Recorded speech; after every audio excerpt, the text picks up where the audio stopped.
दोस्तों, धन्ना जी का जन्म एक सामान्य किसान परिवार में हुआ था। इनके पिताजी मुख्य रूप से खेती करते थे और गायों का पालन किया करते थे। एक दिन धन्ना जी के परिवार के कुलगुरु, जिनका नाम था पंडित त्रिलोचन, वे तीर्थ यात्रा करके लौटे और कुछ दिनों के लिए धन्ना जी के घर पर रुक गए। पंडित जी त्रिलोचन शालिग्राम भगवान की सेवा किया करते थे। वे बड़े भाव से भगवान शालिग्राम की शिला की सेवा करते, उनको पुष्प चढ़ाते, उन्हें भोग लगाते और भगवान को भोग लगाने के बाद ही वे पंडित जी हमेशा भोजन ग्रहण करते थे। बालक धन्ना पंडित जी को यह सब करते हुए देखता था। उसे भगवान की सेवा बड़ी अच्छी लगती थी। जब पंडित जी भगवान की सेवा करते तो धन्ना को बड़ा ही सुकून मिलने लगता। कुछ दिनों के बाद जब पंडित जी जाने लगे, तब बालक धन्ना पंडित जी से शालिग्राम भगवान के लिए जिद करने लगा। कहने लगे कि मुझे ठाकुर जी चाहिए, मुझे ठाकुर जी चाहिए। परंतु पंडित जी अपने ठाकुर जी छोटे से बालक को कैसे दे सकते थे। धन्ना जी को उनके माता पिता ने बहुत समझाया, परंतु धन्ना जी नहीं माने। अंत में लोगों ने पंडित जी से कहा कि अरे यह तो बालक है, इसे शालिग्राम जैसा कुछ और दे करके बहला फुसला दो। अगले दिन पंडित जी नदी में स्नान करने गए। वहां से वे एक गोल मटोल थोड़ा बड़ा सा काले रंग का पत्थर लेकर के आए। तब वह धन्ना जी के पास आकर बोले, मैं तुम्हें अपने ठाकुर जी को दे दूंगा, लेकिन मेरे पास दो ठाकुर जी हैं, बड़े ठाकुर जी और छोटे ठाकुर जी। तुम्हें कौन से ठाकुर जी चाहिए? धन्ना जी ने झट से जवाब दिया, मुझे तो बड़े ठाकुर जी चाहिए। पंडित जी भी यही चाहते थे। तब पंडित जी ने धन्ना जी को वह बड़ा काला पत्थर जो बड़े ठाकुर जी को बता करके दे दिया। अब ठाकुर जी को पाकर धन्ना जी बहुत प्रसन्न हो गए, बड़े खुश हो गए। वे बड़े भाव से उनकी सेवा करने लगे। जब धन्ना जी गाय चराने खेतों की तरफ जाते तो ठाकुर जी को अपने साथ ले जाते। धन्ना जी की मां ने उनको बाजरे की रोटी, साग, अचार और गुड़ खाने के लिए दिया। अब धन्ना जी ने भी निश्चय किया कि वे भी पंडित जी की तरह ही ठाकुर जी को जब तक भोग नहीं लगाएंगे और जब तक ठाकुर जी को खिला नहीं लेंगे, तब तक वे खुद भी भोजन नहीं करेंगे। धन्ना जी जब खेत में पहुंचे तो प्रेम से ठाकुर जी को पुकार करके कहने लगे कि ठाकुर जी, जब तक आप भोग नहीं लगाएंगे तब तक मैं भोग नहीं लगाऊंगा। धन्ना जी ने निश्चय किया कि जब तक ठाकुर जी प्रकट होकर भोग नहीं लगाते, वे भी भोजन का एक टुकड़ा ग्रहण नहीं करेंगे। जब ठाकुर जी ने भोग नहीं लगाया तो धन्ना जी ने शाम को वह रोटी गाय को खिला दिया। 3 दिन तक ऐसा ही चलता रहा।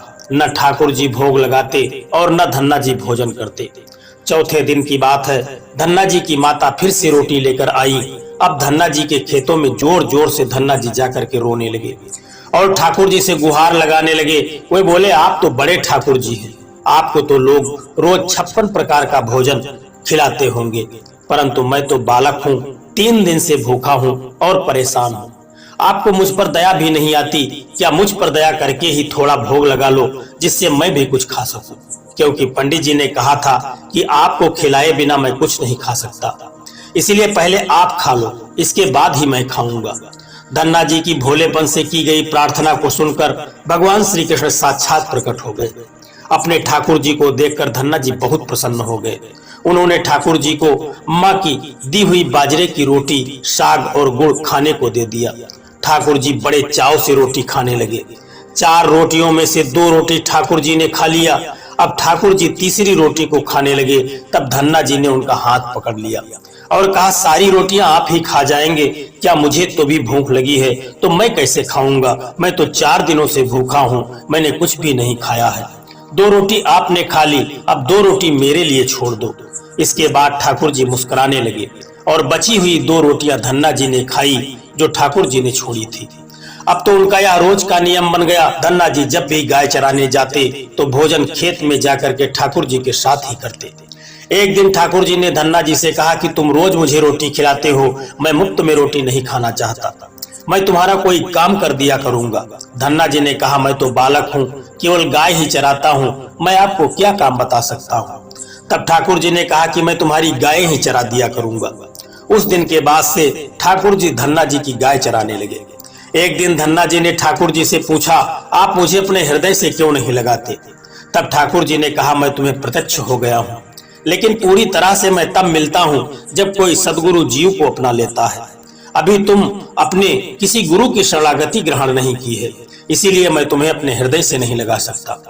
तब धन्ना जी बोले, मैं जो जानता नहीं कि गुरु किसे कहते हैं, फिर मैं अपने गुरु कैसे बनाऊं। ठाकुर जी बोले, काशी में जगत गुरु श्री रामानंदाचार्य मेरे ही स्वरूप में विराजमान हैं, तुम जाकर उनकी शरण ग्रहण करो। ठाकुर जी के कहने के अनुसार धन्ना जी ने काशी जाकर रामानंदाचार्य जी की शरणागत ग्रहण कर ली। उस समय धन्ना जी की आयु लगभग 15-16 साल के आसपास थी। श्री रामानंदाचार्य जी ने धन्ना जी को अपने शिष्य के रूप में स्वीकार कर लिया और उन्हें आदेश दिया कि अब तुम अपने घर चले जाओ। धन्ना जी बोले, गुरुजी, अब मैं घर नहीं जाना चाहता, आप मुझे घर जाने का आदेश क्यों दे रहे हैं। गुरुजी बोले, अगर तुम यहाँ रहकर भजन करोगे तो केवल तुम्हारा ही कल्याण होगा, लेकिन अगर तुम अपने घर जाकर खेती किसानी करते हुए अपने माता पिता की सेवा करते हुए भजन करोगे तो तुम्हारे साथ कई जीवों का उद्धार हो जाएगा। गुरुजी की आज्ञा के अनुसार धन्ना जी घर को लौट आए। इसके बाद जैसे ही धन्ना जी घर पहुंचे, ठाकुर जी ने उन्हें अपने हृदय से लगा लिया। इसके बाद धन्ना जी खूब संत की सेवा करने लगे। जब भी उनके गांव में कोई साधु संत आता, धन्ना जी उन्हें अपने घर में ले आते और बड़े प्रेम से उनकी सेवा करते, उन्हें भोजन खिलाते। संतों की सेवा करने के कारण अब उनके घर दूर दूर से साधु संत आने लगे। धन्ना जी उन सभी का बड़े प्रेम से सत्कार करते और उन सभी को भोजन खिलाते। एक दिन की बात है, धन्ना जी के पिता ने धन्ना जी से कहा कि देखो भाई, हम लोग गृहस्थ हैं, यदि महीने में एक आध बार कोई साधु आ जाए तो हम उसकी सेवा भी कर दें और उन्हें भोजन भी करवा दें, लेकिन तुम्हारी इन साधुओं से ऐसी दोस्ती हो गई है कि हर दूसरे दिन कोई न कोई साधु चला आता है और अपने साथ एक दो और को भी ले आता है। यह ठीक नहीं है। हम अपनी खेती बाड़ी का काम करें या इन साधुओं की सेवा करें। तुम तो अभी बालक हो, कुछ कमाते नहीं हो, तुम्हारा पालन पोषण भी हम ही करते हैं और ऊपर से तुम साधुओं को बुला लाते हो। इस प्रकार इन निठल्ले साधुओं की सेवा करना ठीक नहीं है। इसलिए एक बात कान खोल कर सुन लो, आज के बाद यदि तुम किसी साधु को लेकर के घर को आए तो मैं तुम्हें घर में नहीं घुसने दूंगा। तुम्हें यदि साधु की सेवा करनी है तो पहले कुछ कमाई करो, फिर अपनी कमाई से साधु की सेवा करना। पिताजी की बात को सुनकर धन्ना जी उदास हो गए और चुपचाप खड़े हो गए। तब पिताजी ने धन्ना को डांटते हुए कहा, आज के बाद किसी साधु को घर में लेकर के मत आना और जाओ खेत में गेहूं बो करके आ जाओ। खेत तैयार है, बोरी में गेहूं का बीज रखा है, इसे बैलगाड़ी में लादो, ले जाओ और खेत बो दो। धन्ना जी ने बैलगाड़ी में गेहूं रखा और खेत में बोने के लिए चल दिए। धन्ना जी थोड़ी ही दूर चले थे कि उन्हें मार्ग में कुछ साधुओं की टोली आती दिखाई दी। धन्ना जी ने बैलगाड़ी से उतरकर उन साधुओं को साष्टांग प्रणाम किया। संतों ने धन्ना जी को आशीर्वाद दिया और पूछा, बेटा इस गांव में धन्ना जी का कौन सा घर है? सुना है वे जगत गुरु रामानंदाचार्य के शिष्य हैं और बहुत छोटी सी उम्र में उन्होंने भगवान का दर्शन प्राप्त कर लिया है, हम भी उनका दर्शन करना चाहते हैं। यह सुनकर धन्ना जी संकोच में पड़ गए और वे हाथ जोड़कर बड़ी विनम्रता से बोले, महाराज मुझे ही लोग धन्ना भगत कहते हैं। संत बोले, भगवान ने बड़ी कृपा की, हम जिनसे मिलने आए थे वो यही मिल गए। निश्चित आप ऐसे ही भक्त हैं जैसा आपके विषय में सुना था। कितनी विनम्रता है आप में। चलिए आपके घर चलते हैं, वहीं बैठकर आपसे चर्चा करेंगे और ढेर सारी बातें करेंगे। धन्ना जी ने सोचा, अभी पिताजी ने साधुओं को घर लाने से मना किया है, यदि मैं खेतों में बीज बोने के बजाय इन साधु संतों को घर ले गया तो पिताजी आसमान सिर पर उठा लेंगे और इन साधुओं को भी भगा देंगे। तब धन्ना जी कुछ विचार करके बोले, महाराज अभी घर में कोई नहीं है, मैं भी खेतों की तरफ जा रहा हूँ, आप भी मेरे साथ वहीं चलिए। संत बोले, ठीक है, हमें तो आपसे मिलना था और आप जहाँ भी ले चले हम वहीं चलेंगे। फिर धन्ना जी उन सभी को खेत पर के लेकर के चले गए। खेत में एक पेड़ के नीचे बने हुए चबूतरे पर साधुओं को बैठा करके बोले, महाराज आप यहीं पर कुछ देर तक विश्राम कीजिए, तब तक मैं आपके लिए भोजन पानी की व्यवस्था करता हूँ। इतना कहकर धन्ना जी वहां से बैलगाड़ी लेकर के चले गए। बैलगाड़ी लेकर धन्ना जी सीधे बनिया की दुकान पर पहुंचे। वहां पर उन्होंने बैलगाड़ी में जो भी बीज गेहूं खेत में बोने के लिए रखा था उसे बनिया को बेच दिया और उसी से दाल चावल और जो भी उससे बनने वाला पदार्थ था, चूरमा, सारा सामान खरीद लिया। सामान लेकर धन्ना जी खेत पहुंचे। वहां पर संतों के साथ मिलकर बहुत बढ़िया दाल बाटी और चूरमे का प्रसाद बनाया। भगवान को भी भोग लगाने के बाद बड़े प्रेम से संत और धन्ना जी बैठ करके भोजन किया। इसी बीच भगवान की चर्चा भी होती रही। संतों को भोजन करवाने के बाद बड़े प्रेम से धन्ना जी ने उनको विदा कर दिया। संतों के जाने के बाद धन्ना जी सोचने लगे कि बीज वाले गेहूं को तो बेच करके मैंने संतों को भोजन करा दिया, अब खेत में क्या बोया जाए। अगर पिताजी बीज मांगेंगे तो मैं कहां से बीज ला करके दे दूंगा, और यदि खेत में कुछ पैदा नहीं हुआ तो मैं पिताजी को कौन सा जवाब दूंगा। यही सोच करके धन्ना जी ने बोरियों में रेत भरी और आसपास के लोगों को दिखाने के लिए उसी रेत को वे खेत में बोने लगे। सुबह से शाम तक सारी बोरियां जो रेत की बनाई थी, धन्ना जी ने जो बोरियों में रेत को भरा था वो सब खेत में छिड़क दी। आसपास के खेतों के किसान देख रहे थे कि धन्ना जी खेतों में गेहूं बो रहे हैं, परंतु वो तो खेतों में रेत बो रहे थे। खेत बोने के बाद धन्ना जी बड़े प्रसन्न मन से घर की ओर चल दिए। वे सोचने लगे खेत में तो कुछ उगना नहीं है तो देखभाल भी नहीं करनी पड़ेगी। और पिताजी ने पूछा कि खेत बो आए। धन्ना जी जब घर पहुंचे तो बोले कि पिताजी मैं खेत को बो आया हूँ। कुछ दिन बीते, धन्ना जी के पिताजी और गांव के कुछ बड़े बूढ़े लोग धन्ना जी के पास आए और बोले कि तुमने कैसा खेत बोया है, ऐसी फसल तो हमने अपने जीवन में आज तक नहीं देखी। ऐसा लगता है जैसे गेहूं का एक एक दाना नाप नाप करके एक समान दूरी पर बोया गया है और सारे ही दाने उगाए हैं। इतनी सुंदर फसल तो हमने आज तक नहीं देखी, ये सब तुमने कैसे किया। धन्ना जी सोचने लगे ये सब तो उनको ताने मार रहे हैं, खेत में कुछ उगा नहीं होगा इसीलिए ऐसी बातें ये सब कह रहे हैं। तब धन्ना जी आश्चर्यचकित होकर के स्वयं खेत पर जाकर के देखा तो वहां जाकर वे जब पहुंचे तो बड़े ही आश्चर्यचकित हो गए। उन्होंने देखा कि जिस खेत में उन्होंने रेत बोई थी वहां पर फसल उगाई थी और एक सुंदर फसल उन्होंने भी कभी नहीं देखी थी। फसल को देखकर धन्ना जी भगवान की कृपा का एहसास हुआ और उनकी आंखों से आंसू निकल आए। धन्ना जी जोर जोर से रोने लगे। जब धन्ना जी के पिता और अन्य गांव वाले ने रोने का कारण पूछा तब धन्ना ने रोते हुए सारी घटना कह सुनाई। धन्ना जी बोले पिताजी, जब आपने संतों को घर लाने के लिए मना किया था और खेत बोने के लिए गेहूं दिया था, उसी दिन मुझे मार्ग में कुछ संत मिले। मैंने उन संतों को अपने घर में नहीं लाया और खेत पर ठहरा करके जो भी बीज मैंने बोने के लिए गेहूं लिया था वो सब बनिए की दुकान पर बेच करके मैंने संतों को भोजन करवा दिया। इसके बाद मैंने लोगों को दिखाने के लिए खेत में रेत को बो दिया। फिर यह फसल कैसे उगाई मुझे नहीं मालूम, यह कैसे हो गया। धन्ना जी की बात सुनकर उनके पिताजी की आंखों में आंसू आ गए और वे बोले मेरा धन्य भाग जो मेरे घर में ऐसे पुत्र ने जन्म लिया। आज के बाद हम तुमको रोकेंगे नहीं, खूब साधु को बुलाओ, संतों की सेवा करो, हम तुम्हें अब कभी मना नहीं करेंगे। आज से मैं भगवान की भक्ति किया करूंगा और तुम्हारे साथ संतों की सेवा करूंगा। इसके बाद धन्ना जी और उनके परिवार वाले खूब संतों की सेवा करने लगे। कुछ समय बाद धन्ना जी की उगाई हुई फसल को काटने का समय आ गया। उस समय से उतने ही आकार की खेती से 50 गुना ज्यादा गेहूं निकला। यह गेहूं इतना ज्यादा था कि उसे रखने तक की जगह नहीं बची थी। गांव से सभी लोग धन्ना जी की फसल देख करके आश्चर्यचकित हो गए और सभी आश्चर्य करने लगे थे। अब धन्ना जी और उनका परिवार अपनी क्षमता के अनुसार खूब संत की सेवा और भगवान की भक्ति करने लगे। उनके घर हमेशा साधु संतों का तांता लगा रहता। साधु संतों की बड़ी बड़ी जमातें आती। धन्ना जी बड़े प्रेम से उन सभी का आदर सत्कार करते। अब धन्ना जी जब भी खेतों में फसल बोते हर बार ऐसे ही फसल होने लगी। अब धन्ना जी अपने गांव के बड़े किसान बन गए। गांव के सभी लोग धन्ना जी के चमत्कारी संत मानने लगे और उनके खेतों की मिट्टी को भी चमत्कारी मानने लगे।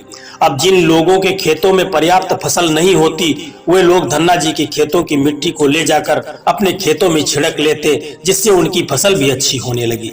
चारों तरफ धन्ना जी की जय जयकार होने लगी। एक बार भगवान ने धन्ना जी की परीक्षा लेना चाहा। धन्ना जी गांव में अकाल पड़ गया। धन्ना जी बड़े किसान थे, उनके पास बहुत खेती थी और अन्न के भंडार भरे थे।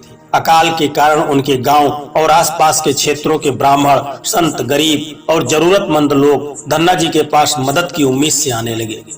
धन्ना जी भी उन्हें दोनों हाथों से भंडार लुटाने लगे। कभी कोई जरूरतमंद उनके घर से खाली हाथ नहीं लौटा। धीरे धीरे धन्ना जी का अन्न भंडार समाप्त होने लगा, परंतु धन्ना जी ने निश्चय किया कि जब तक उनका सामर्थ्य है वे किसी भी जरूरतमंद को निराश नहीं करेंगे और सब कुछ बेचकर वे लोगों की मदद करेंगे। धन्ना जी की संत की सेवा से प्रसन्न होकर एक दिन उनके पास संत के वेश में स्वयं ठाकुर जी आ गए।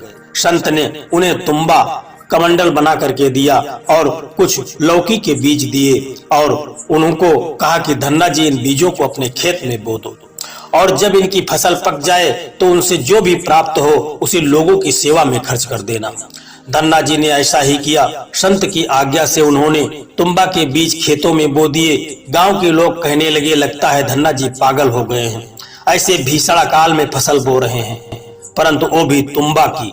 इस कड़वी तुम्बा को जो पशु भी नहीं खाते, या तो केवल कमंडल बनाने के काम में आता है।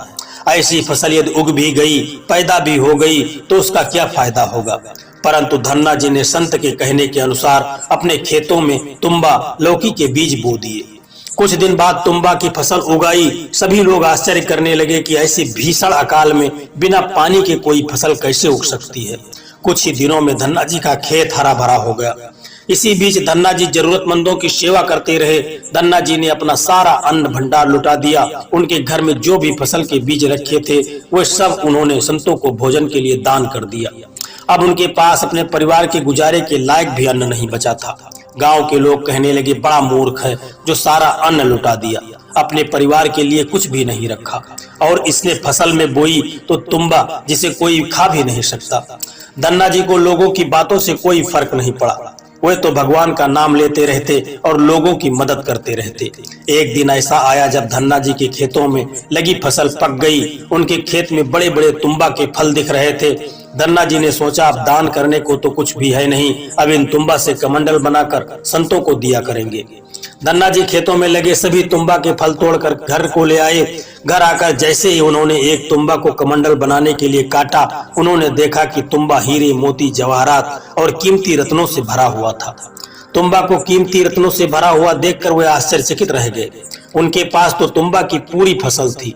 उन्होंने देखा सभी तुम्बों में ऐसे ही कीमती रत्न भरे हुए थे। अब उनके पास इतने कीमती रत्न और जवाहरात हो गए जिससे किसी राजा के पास शायद भी न हो। इस चमत्कार को देखने के बाद धन्ना जी को उन संतों की याद आई जिन्होंने उन्हें तुम्बा के बीज दिए थे। उस संत ने कहा था कि इस फसल से जो भी प्राप्त हो उसे लोगों की सेवा करना। अब धन्ना जी उस धन से लोगों की सेवा करने लगे। फिर वे दोनों हाथों से लोगों की मदद करने लगे। उस समय वह अकाल कई वर्षों तक चला। उस समय धन्ना जी ने अपने घर में और आसपास कई गांवों में लंगर शुरू करवा दिया। आसपास के सैकड़ों गांवों के लाखों लोग बरसों तक धन्ना जी के लंगर में तीनों समय का भोजन किया करते थे। धन्ना जी ने अपने जीवन में कई मंदिर, बावड़िया, तालाब और धर्मशाले भी बनवाए थे और हर तरह से साधु संत और जरूरतमंद लोगों की मदद करते थे। लोग धन्ना जी को धन्ना सेठ कहकर बुलाने लगे। धन्ना जी जैसा धनी आज तक कोई नहीं हुआ। वे धन और मन दोनों से धनी थे। आज भी उनके नाम पर धनी लोगों को धन्ना सेठ की पदवी दी जाती है और कहा जाता है, क्या तुम धन्ना सेठ हो गए। दोस्तों, यदि भगवान की कृपा जिस व्यक्ति पर हो जाए और उनका आशीर्वाद जिनको प्राप्त हो जाए, उनके लिए जीवन में कुछ भी असंभव नहीं होता, सब संभव हो जाता है। भगवान की कृपा धन्ना पर बनी और धन्ना सेठ बन गए। दोस्तों, यह कहानी आपको कैसी लगी है एक प्यारा सा कमेंट करके जरूर बताना, और कहानी यदि आपको अच्छी लगी है तो वीडियो को एक लाइक करके चैनल को सब्सक्राइब करने की भी कृपा कर देना। जय श्री कृष्णा, राधे राधे।